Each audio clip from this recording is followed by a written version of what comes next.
말씀 전에 한 가지 양해 말씀을 구해야 될 것 같습니다. 왜냐하면 오늘 말씀의 주제가 정권의 무상함, 권력의 무상함이라는 것에 대해서 말씀을 나눌 차례인데, 공교롭게도 한국의 대선이 끝나고 새로운 통치자가 이제 세워지고 이런 때라서 혹시 이런 내용이 정치적인 내용이 되지 않을까 이런 걱정이 되는데, 그런 것은 아니고, 또 저도 이 강단에서 정치적인 발언을 하지 않는 것을 원칙으로 하고 있기 때문에, 그런데 전도서 강해를 쭉 하다가 보니까 오늘 8장에 특별히 그런 주제가 나오고 있어요. 그러니까 그런 점에 오해가 없도록 그렇게 해주시기 바랍니다.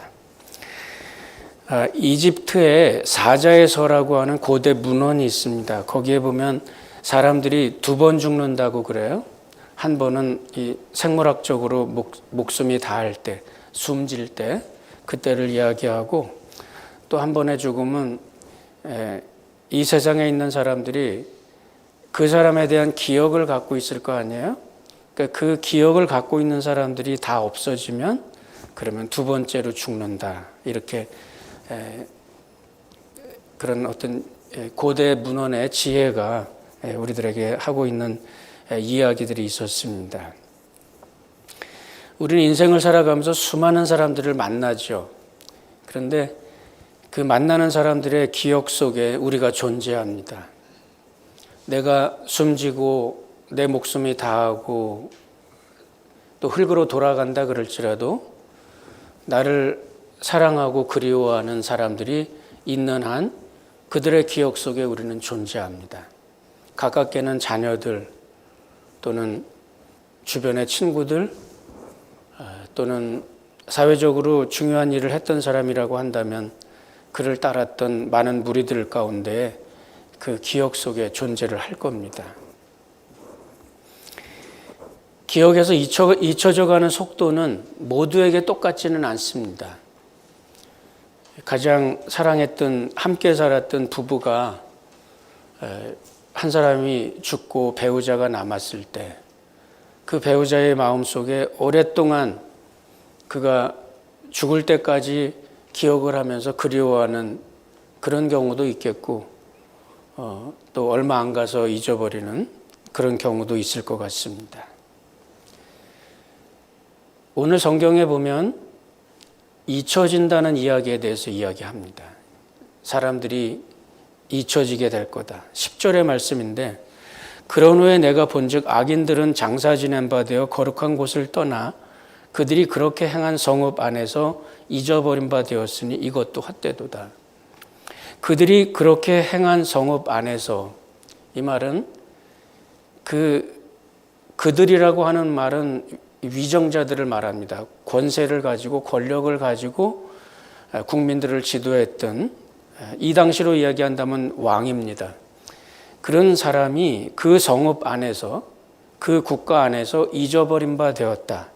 이것도 헛되다. 이렇게 이야기를 하는 거죠. 그러니까 그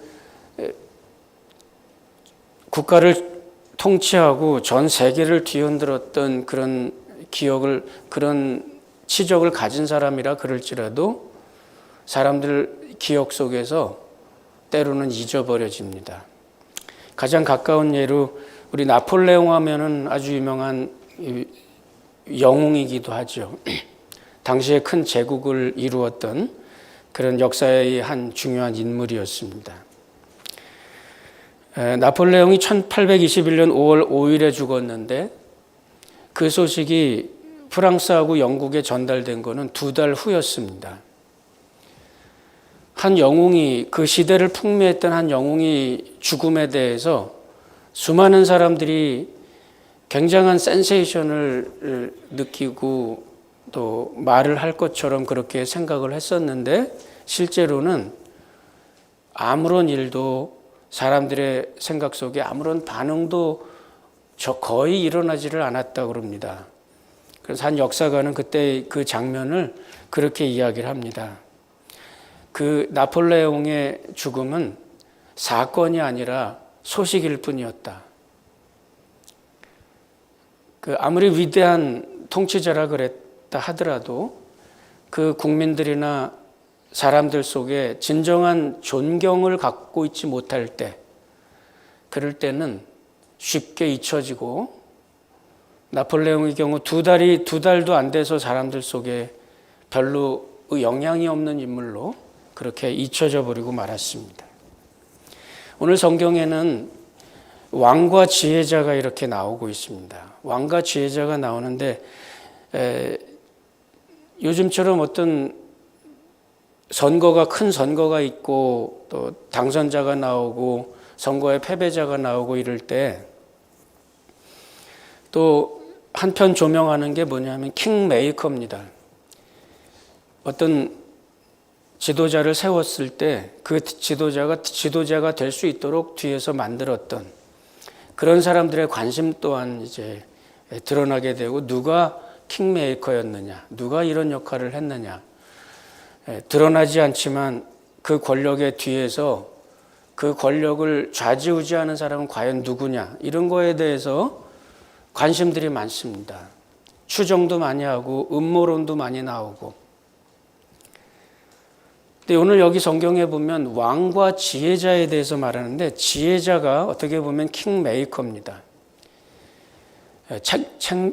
일종의 책사로, 모략가로 그 왕의 뒤에서 그 권력이 잘 유지될 수 있도록 보좌하고 충원을 하고 또 지혜를 가지고 왕의 치적을 돕는 그런 아주 중요한 신하일 수도 있고, 또 그 주변의 어떤 인물일 수도 있겠습니다.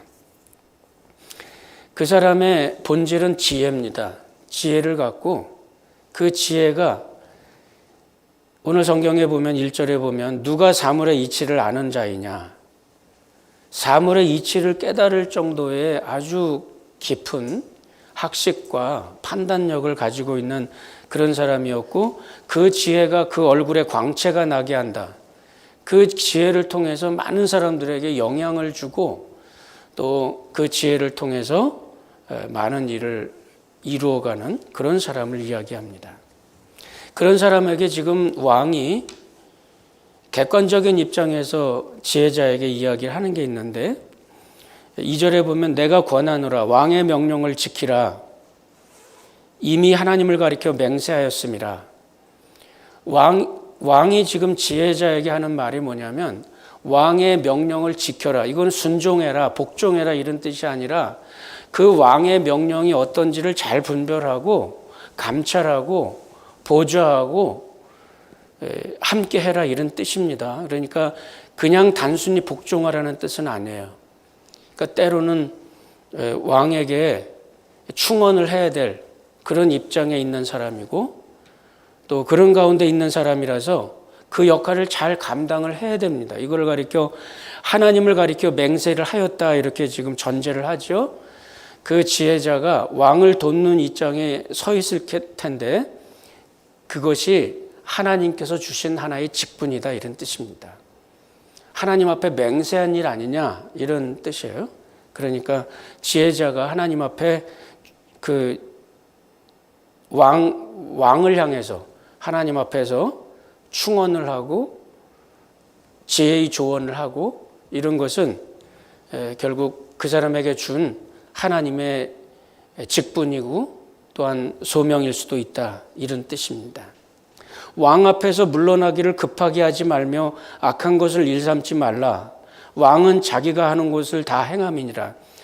이 말은 요즘 말로 이야기한다면 왕 앞에서 버릇없이 그냥 물러나거나 자리를 피하거나 왕이 마음에 들지 않는다고 해서 대적하거나 이렇게 하지 말아라. 물러나기를 급하게 하지 말며 악한 것을 일삼지 말라. 자기의 권력을 가지고 악한 것을 행하지 말라. 왕은 자기가 하는 것을 다 한다. 이 말은 왕은 하고 싶은 대로 하는 사람이다, 이런 뜻이에요. 그러니까 그가 가지고 있는 권력을 가지고 왕은 주변의 충신들이 하는 말을 안 들을 수도 있고 지멋대로 할 수도 있다는 뜻입니다. 하고 싶은 거를 다 할 수 있는 그런 사람이니까 아무렇게나 행동해서 그 무모한 행동을 부추기지 말라 이런 뜻입니다. 4절에 보면 왕의 말은 권능이 있나니 누가 그에게 이르기를 왕께서 무엇을 하시나이까 할 수 있으랴. 왕이 하는 말에 대해서 이렇게 저렇게 판단하거나 그렇게 말을 해가지고 왕의 마음을 거스르게 하거나 그렇게 할 수는 없다. 왕은 자기 마음대로 할 수 있는 권력을 갖고 있는 사람이니까 조심하고 지혜롭게 행동을 해야 된다. 명령을 지키는 자는 불행을 알지 못하리라. 지혜자의 마음은 때와 판단을 분별하나니. 그러니까 지혜자는 권력을 가진 자 옆에서 그 역할을 하고 있는 사람들은 때와 판단을 잘 분별해야 된다. 그렇게 해서 필요 없는 권모술수에 걸려들거나 그렇게 해서 괜한 불이익을 당하거나 이렇게 하지 말고 무슨 일에든지 때와 판단이 있으므로 사람에게 임하는 화가 심함이니라. 그 때와 판단을 제대로 잘하지 않으면 화가 임할 수 있다 이런 뜻입니다. 7절에 사람이 장래일을 알지 못하나니 장래일을 가르칠 자가 누구이랴. 미래 일을 알 수 없을 뿐만 아니라 이제 지혜자가 아무리 그 지혜가 탁월하다 하더라도 한계가 있다는 뜻입니다. 그 한계가 뭐냐면 첫 번째가 미래를 알 수가 없어요. 앞으로 국가의 핵심, 권력의 핵심에 그 권력을 이루어가는 자기 마음대로 왕을 움직이는 그런 입장에 있다 하더라도 미래를 알 수는 없어요. 국가의 미래 운명을 알 수는 없다는 말입니다. 한계가 있어요. 아무리 큰 권력을 행사할 수 있다 할지라도 그 한계가 있다는 말입니다. 바람을 주장하여 바람을 움직이게 할 사람도 없고 자연을 자기 마음대로 주장할 수도 없습니다. 아무리 권력이 크다 하더라도. 또 세 번째로는 사람이 죽는 날을 주장할 사람도 없으며 그 사람이 어떻게 살고 죽을 것을 알 수도 없다 이 말입니다. 전쟁할 때를 모면할 사람도 없으니 아무리 최고의 권력을 갖고 있다 하더라도 그 주변에 외세가 어떻게 일어나느냐에 따라서 전쟁을 모면할 능력이 있는 그런 왕은 없습니다. 외세가 쳐들어오면 할 수 없이 전쟁을 해야 돼요. 아무리 평화를 원한다 그래도 주변의 환경이 그렇지 않기 때문에 전쟁을 모면할 사람도 없다. 악이 그 주민을 건져낼 수 없느니라. 중요한 말인데 어느 시간을 지나다가 보면 국민을 위해서 치적을 해야 되는 그 최고의 권력자가 명분을 잃어버릴 때가 있습니다. 어떤 때냐면 국민을 위해서 일을 해야 되는 그런 봉사자가 국민을 위하지 못하고 결국에는 자기의 주변 사람들, 자기의 주변 그 서클, 여기에 이익을 지키기 위해서 국민을 희생하기 시작할 때 부정부패를 이야기하겠죠. 그럴 때에 그 권력이 악을 향해서 간다 이렇게 얘기하는, 악이 그 주민을 건져낼 수 없느니라. 그렇게 해서 생기는 구조악들은, 제도적인 악들은 국민을 구할 수가 없어요. 국민을 구한다는 것, 국민을 위해서 일한다는 것이 명분인데 결국은 이기적인 집단의 이익을 수호하기 위해서 국민들을 이용하고 국민들의 리소스를 부정한 방법으로 사용할 때가 있습니다. 그럴 때가 되면 악이 그의 주민들을 건져낼 수 없다는 겁니다. 이 모든 것들을 보고 헤아려서 행하는 모든 일을 마음에 두고 살핀즉 사람이 사람을 주장하여 해롭게 하는 때가 있도다. 지금은 나에게 유익이 될 것 같다고 생각이 드는데 사람이 사람을 주장하여 해롭게 할 때가 또 있습니다. 이것이 사람들의 권력을 중심으로 일어나고 있는 사람들의 모습이에요. 권력의 핵심에 있었던, 그리고 최고의 치적을 이루었던 솔로몬 왕이 그 수많은 일들 속에서 경건의 이름으로 보았을 때 좋지 않은 일들도 많이 했습니다. 국가를 위해서 신앙을 버린 적도 많이 있었고, 나름대로 최고의 자기의 지혜를 가지고 최고의 최선의 선택을 했던 것이 모두에게 이익이 되지 않았을 때가 많이 있었습니다. 그러니까 다수를 위한 선택이 언제나 정의는 아니라는 겁니다. 요즘 우리 말하는 공리주의죠.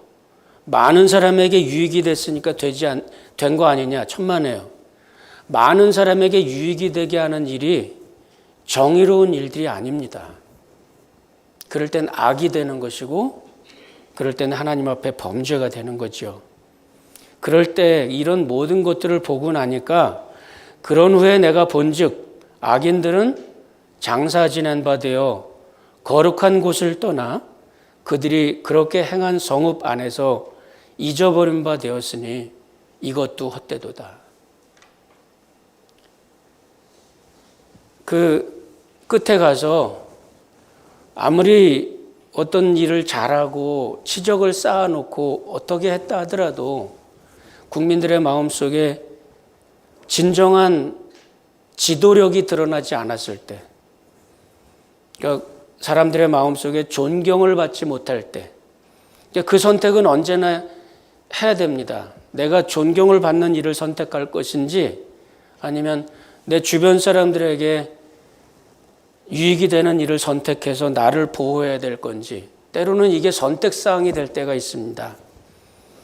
이렇게 행동해가지고 나의 존경심과 나의 디그니티를 잃어버리는 그런 선택을 할 건지, 아니면 나와 내 주변 사람들이 불이익을 당한다 그래도 대의 명분을 선택할 건지. 그런데 대부분이 대의 명분을 선택할 수가 없습니다. 왜냐하면 그 주변에 그 권력을 만드는데 함께 했던 사람들이 있기 때문에 이것을 지키는 게 또 권력자의 하나의 임무이기도 하고, 또 그것이 자기의 보호를 위해 필요한 일이기도 할 때, 그럴 때 종종 사람들은 악을 선택하고 이익을 선택하고 그렇게 할 수밖에 없을 때가 많습니다. 그럴 때는 결국은 사람들에게 잊혀진다 이겁니다. 그리고 그런 모든 것이 헛된 일이다. 어쩔 수 없이 그렇게 할 수밖에 없는 것은 인정하지만, 그러나 그 종말에 무상함만 남는다, 이런 뜻입니다. 자신들의 가지고 있는, 하나님 안에서 갖고 있는 명분을 잃어버리기 시작할 때, 그럴 때 사람들은 종종 어떤 모습처럼 변하느냐 하면, 우리 요즘 좀비라는 말 많이 나오죠. 좀비 영화도 많이 나오고, 좀비라는 것은 한마디로 그렇습니다. 자기가 죽었는데 죽어 있는지 모르고 행동하는 그런 하나의 살덩어리들.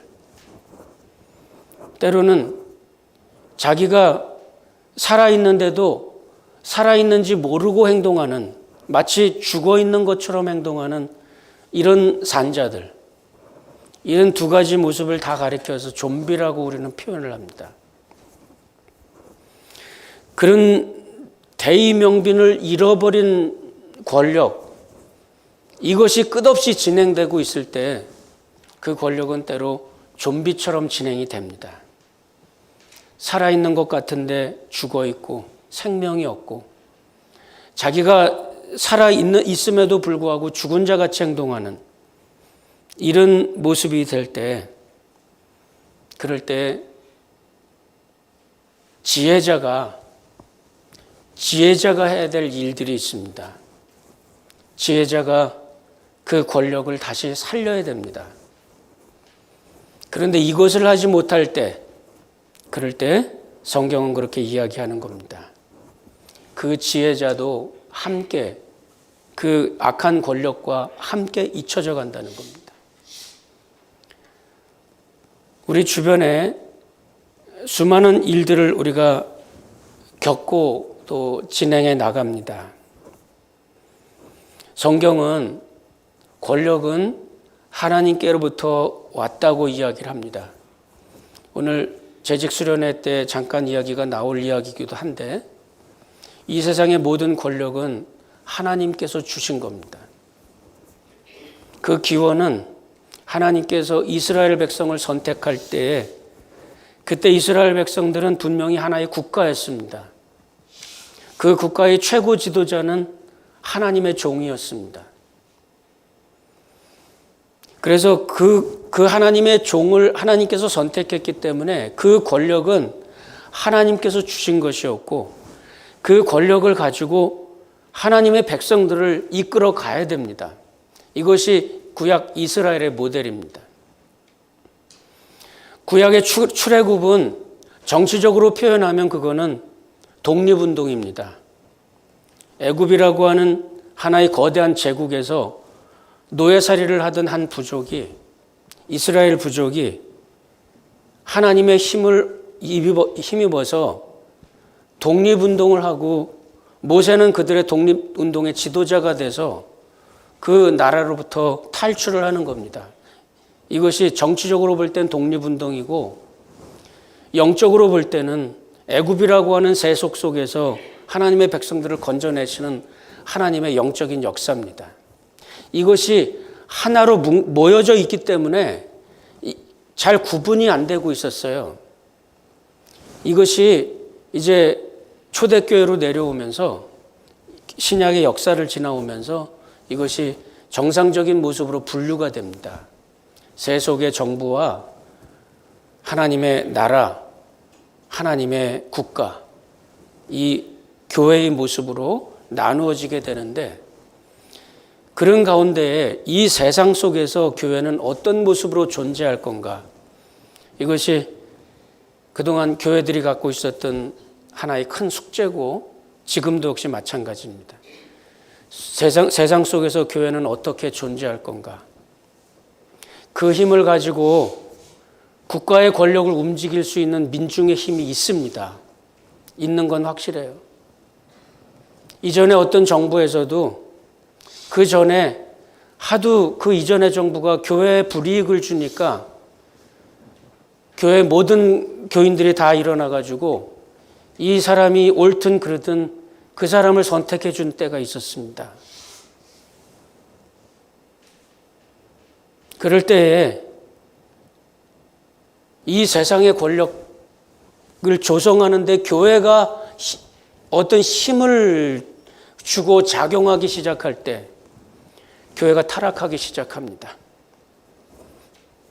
이 문제를 우리가 잘 생각하고 교회를 우리가 어떻게 세상 속에서 바벨론 속에서 하나님의 교회는 어떤 모습을 유지해 갈 건가 이거를 잘 생각하고 그 행동 원칙을 잘 결정할 필요가 있습니다.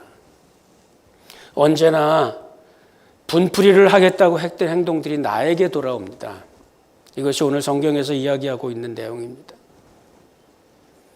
사람이 사람을 주장해서 사람에게 해롭게 하는 행동들이 나오게 돼 있습니다. 결국 교회가 존경심을 잃어버릴 때는 오늘 성경에 왕과 지혜자가 함께 잊혀져 버린다고 말씀했죠.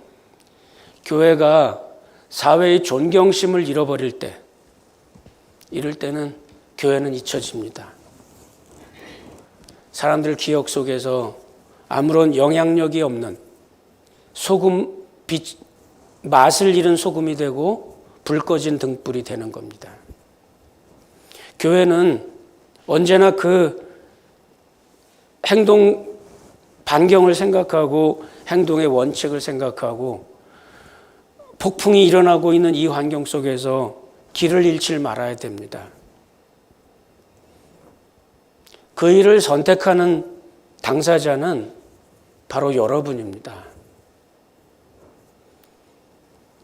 아무것도 아닌 것 같아도 여러분들이 이루는 이 교회가 행동하는 모습을 사회는 지켜보고 어떤 환경이 주어졌을 때 그들이 어떤 일을 하며 어떻게 행동하고 그 교회의 강단의 메시지는 어떤 방향인가, 이것을 가지고 사람들은 그 공동체를 존경할 수도 있고 맛 잃은 소금처럼 버릴 수도 있습니다. 그렇게 되면 아무리 그 교회가 큰 교회라 할지라도, 아무리 그 공동체가 거대한 모습이라 그럴지라도, 아무리 큰 메가처치라 할지라도 존경을 잃어버린 교회는 그 사회에서 더 이상의 존재의 의미를 갖지 못합니다. 마치 좀비 같은 교회로 전락해버리고 마는 겁니다. 그 속에서 생명을 불어넣을 자는 왕을 바르게 세우고 원칙을 올바르게 세워주고, 그리고 그 좀비 같은 그 권력에 생명을 불어넣을 수 있는 지혜자는 바로 우리 자신이 되어야 됩니다. 이것이 우리 오늘 성경이 주는 교훈입니다. 이 세상 속에는 잊혀져 버린 이름들이 있습니다. 왕처럼 큰 권력을 가진 것 같아도 결국은 잊혀져 버리고, 그리고 사람들은 합리화시킵니다. 의미 만들기 이론이라는 게 있어요. Meaning Making Theory라는 게 있는데, 사람들은 의미를 만듭니다. 내 인생의 의미는 뭔가 합리화시킵니다. 그러나 사람이 아무리 자신을 합리화시킨다 그래도 하나님 앞에서 우리의 모습은 숨길 수도 없고, 하나님 앞에서 우리들의 모습은 적나라하게 드러나게 될 겁니다. 양심이라는 불빛 아래 우리는 날마다 판단을 받기도 합니다. 때로는 숨길 수도 있고 위장할 수 있습니다. 사람들 속에서 합리화시킬 수 있습니다. 그러나 그 위장은 하나님 앞에서는 이루어질 수 없습니다. 이것이 사회 속에서 우리가 어떻게 행동할 것이며 믿음의 원칙을 우리는 어떻게 지켜나갈 것인가. 오늘 성경의 8장 17절 마지막 절에 가서 보면, 내가 하나님의 모든 행사를 살펴보니 해 아래에서 행해지는 일을 사람이 능히 알아낼 수 없도다. 사람이 아무리 애써 알아보려고 할지라도 능히 알지 못하나니, 비록 지혜자가 아노라 할지라도 능히 알아내지 못하리로다. 예수를 믿는 사람, 하나님 앞에서 진정한 지혜를 가진 사람은 이거를 봐야 됩니다. 뭐를 봐야 되느냐 하면, 우리가 안다고 생각하는 일들 그 너머에 하나님의 뜻이 있습니다.